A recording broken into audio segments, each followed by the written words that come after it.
Me që të ndërruar ju përshëndes përsëri, shpresoj që jeni mirë të gjithë. Së pari, para se të filloj me këtë video, dua t'ju uroj fitoren e kombëtarës shqiptare të gjithëve. Ishte një lojë vërtet e bukur dje dhe na kanë kënaqë djelmoshat tonë, kështu që urime të gjithëve fitoria. Sot dua të flas për një gjë, për një fakt që është interesant, edhe ky është fakti se si muslimanët modern, muslimanët e sotëm, në një mënyrë shkojnë kundër vet Allahut, kundër vet Muhamedit dhe Kuranit. Edhe ne e shohim këtë shumë qartë kur ne krahasojmë atë se çka muslimanët e sotëm besojnë lidhet me shkrimet e hershme, Teuratin dhe Injilin, dhe atë se çka Kurani na thot, ose çka Allahu përmes Muhamedit na thot në Kuran për këtë libra. Për shembull, nëse po t'i pyesim sot dietarët muslimanë, sikur ata TikTokut, por edhe dietarët e tjerë, edhe muslimanë të thjeshtë, po t'i pyesim ata se çka ata mendojnë për shkrimet e hershme, për çka thjesht i pyesim për shkrimet e mëhershme si Teuratin dhe Ungjillin, ata me plot bindje do të na thonë se edhe pse këto libra ishin zbritur nga Zoti, ishin dhënë nga Zoti, këto libra u manipuluan, u korruptuan, u ndryshuan nga njerëzit. Ata na thonë se Ungjilli gjithashtu humbi menjëherë mbas kohës së Jezusit, edhe si rezultat ne nuk mund të besojmë këtyre shkrimeve në gjithçka që këto shkrime thonë, edhe pse muslimanët na thonë se ka disa të vërteta në këto shkrime. Ne nuk mund të besojmë këtyre plotësisht për shkak të korruptimit që ka ndodhur me këtë libër. Prandaj sipas tyre, ne nuk duhet t'i besojmë këtë libër, por duhet t'i besojmë Kuranit, i cili në fund u zbrit nga Zoti, edhe Zoti premton se do ta mbrojë Kuranin deri në ditën e Kiametit. Kjo është çka muslimanët na thonë zakonisht kur i pyesim ata për Teuratin dhe për Ungjillin, shkrimet e mëhershme. Mirë po, kur shikojmë atë se çka Allahu thot përmes Muhamedit në Kuran lidhur me këto shkrime, është diçka plotësisht ndryshe, është në fakt e kundërta. Muhamedi në Kuran nuk thot atë që muslimanët na thonë sot lidhur me këto shkrime. Në fakt, Muhamedi dhe Kurani kur nuk thonë se Teurati, Zeburi dhe Ungjilli u manipuluan, u ndryshuan apo u korruptuan nga njerëzit. Edhe këto në fakt duhet të sfidoj të gjithë muslimanët që të na tregojnë vetëm një ajet të vetëm ku na thuhet qartë, një ajet nga Kurani ku na thuhet qartë se këto libra, vetë teksti i këtyre librave, teksti i Teuratit dhe i Ungjillit u ndryshuan nga njerëzit apo u manipuluan nga njerëzit, apo se gjese Ungjilli ka humbur plotësisht menjëherë mbas kohës Jezusit, mbas largimit Jezusit nga kjo tokë. Në gjeni një varg të tillë ose një ajet të tillë ku na thuhet se ku Kurani u thot judenëve të krishterëve që ata nuk duhet të besojnë më shkrimeve të tyre për shkak se ato u korruptuan. Kështu që na tregoni vetëm një ajet të tillë nga Kurani, vërtet ju pres që ta bëni këtë. Mirë po, në të kundërtën, dëgjoni me vëmendje këtë. Allahu përmes Muhamedit në Kuran, ndryshe nga muslimanët sot, Allahu përmes Muhamedit në Kuran i aprovon shkrimet e mëhershme. Kurani në fakt na thot 3 gjëra për këto libra. Së pari, Allahu përmes Muhamedit në Kuran na thot se këto libra vërtet u zbritën nga Zoti. Bani mend këtë, Allahu në Kuran na thot se Teurati dhe Ungjilli vërtet u zbritën nga Zoti. Shiqo në surën 5, sura Al-Maida, ajetin 44, thot, ne e zbritëm Tevratin në të cilin është udhëzim i drejtë dhe drita.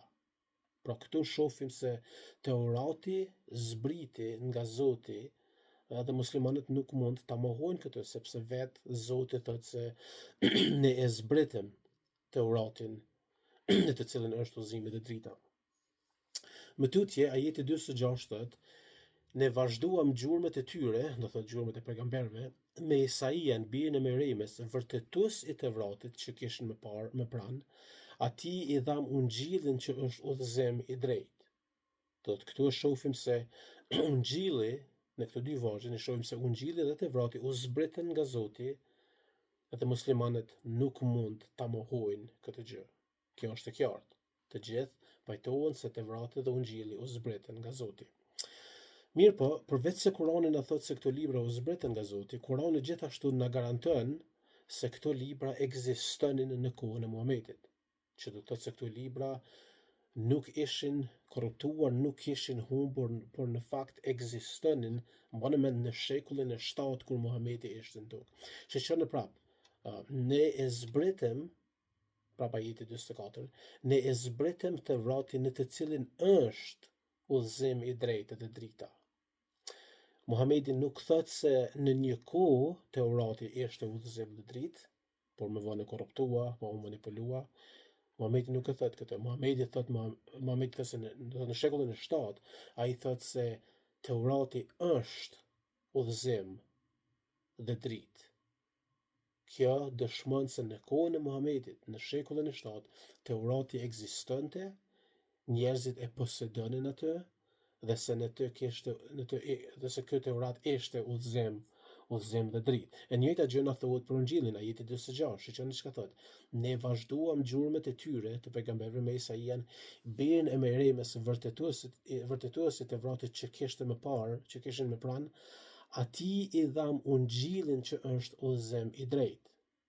Prap këtu shohim që Muhamedi në shekullin e 7 nuk thot se Ungjilli në një farë kohe ishte udhëzim dhe dritë, mirë po është manipuluar apo ka humbur me njëherë mbasi Jezusi u largua apo është korruptuar nga njerëzit. Jo, Muhamedi në shekullin e 7, mbani mend këtë gjë, po e përsëris vazhdimisht, në shekullin e 7, mbi 600 vite mbas Krishtit, na thot se Ungjilli ishte një libër që njerëzit në kohën e Muhamedit e posedonin dhe se ky Ungjill ishte udhëzim dhe dritë.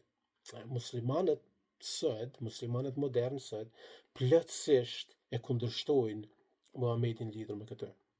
Muslimanët na thonë se Ungjilli që ju dha Jezusit u korruptua, u manipulua, u ndryshua nga njerëzit dhe plotësisht humbi në fakt me njëherë jo shumë gjatë mbas kohës së Jezusit. Mirë po këtu vetë Muhamedi, si thash, mbi 600 vite mbas Jezusit, thot se Ungjilli ekzistonte në kohën e tij dhe se ai ishte udhëzim dhe dritë. Dhe fakti është se i njëjti Ungjill, mbani mend këtë, i njëjti Ungjill që ekzistonte në kohën e Muhamedit në shekullin e 7, është i njëjti Ungjill që unë kam sot në Biblën time. Kështu që sikur Muhamedi të ishte gjallë sot, ai do të më thoshte të njëjtën gjë mua sot, se unë e posedoj Ungjillin dhe se Ungjilli që unë e posedoj sot është udhëzim dhe dritë. Muslimanët sot e mohojnë këtë gjë. Së treti, një gjë tjetër që Allahu përmes Muhamedit në Kur'an na thot lidhur me këtë libra, është se Kurani na urdhëron neve si udhëtar të librit të krishterëve që ne të gjykojmë sipas Injillit. Shikoni e njëjta sura 5, ajeti 47. Shikoni çka thotë, le të gjykojnë pra udhëtarët e Injillit sipas asaj që Allahu zbriti në të. E kush nuk gjykon sipas asaj që Allahu zbriti, të tillë janë mëkatar, të dalë jashtë rrugës së Zotit. Mos harroni, Allahu përmes Muhamedit ju thot udhëtarëve të Ungjillit që ata të gjykojnë sipas asaj që ishte në Ungjill në shekullin e 7.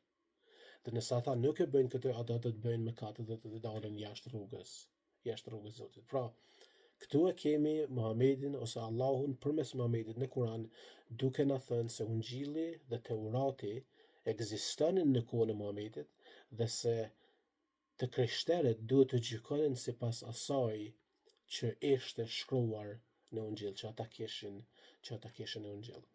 Tash, ju, musliman të nderuar, bëjeni vetes këtë pyetje shumë të rëndësishme.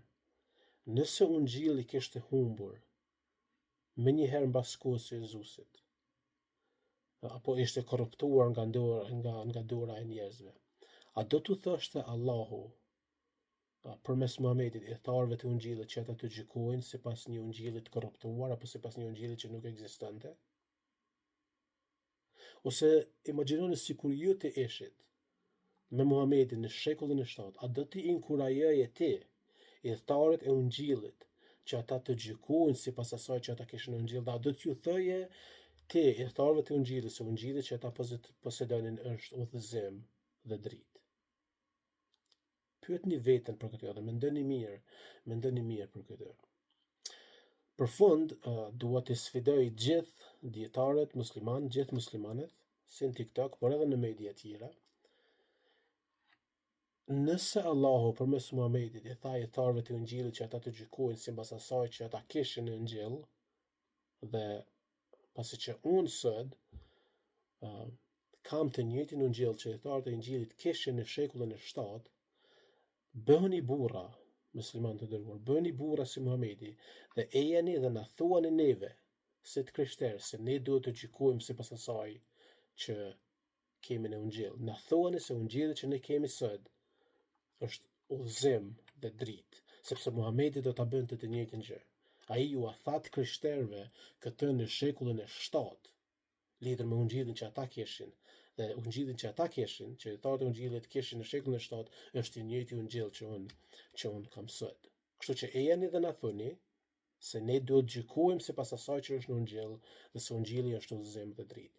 Nëse nuk e bëni këtë, ju jeni duke e kundërshtuar Allahun, jeni duke kundërshtuar Muhamedit dhe jeni duke kundërshtuar Kur'anin. Kështu që ju sfidoj miqtë musliman që t'i bindeni Allahut, t'i bindeni Kur'anit dhe ta imitoni shembullin tuaj, Muhamedin, dhe ta bëni këtë gjë. Nëse jo, atëherë mos më thuani se ti je duke ndjekur shembullin e Muhamedit apo se i bindesh Allahut dhe Kur'anit. Sepse kjo është çka Kur'ani më thot, kjo është çka Muhamedi më thot, kjo është çka Allahu përmes Muhamedit në Kur'an më thot mua që unë si krishter duhet të gjykoj sipas asaj që është shkruar në Ungjill. Dhe ju, nëse jeni musliman të vërtet, duhet ta bëni të njëjtën gjë. Kështu që ju pres miq të nderuar që ta bëni këtë. Faleminderit edhe një herë, edhe Zoti ju bekuf gjithë dhe kalofshin një ditë bukur.